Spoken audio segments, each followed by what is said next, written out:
Kabe'yi çok tavaf eylesem, malım canım haric eylesem, her dem Allah Allah desem, merhaba ya Kâbetullahu.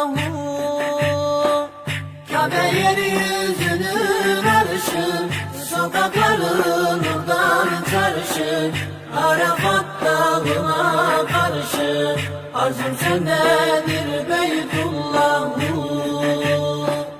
Kabe yeryüzünü arşı, sokakları nurdan çarşı, Arafat dağına karşı, arzum sendedir Beytullahu.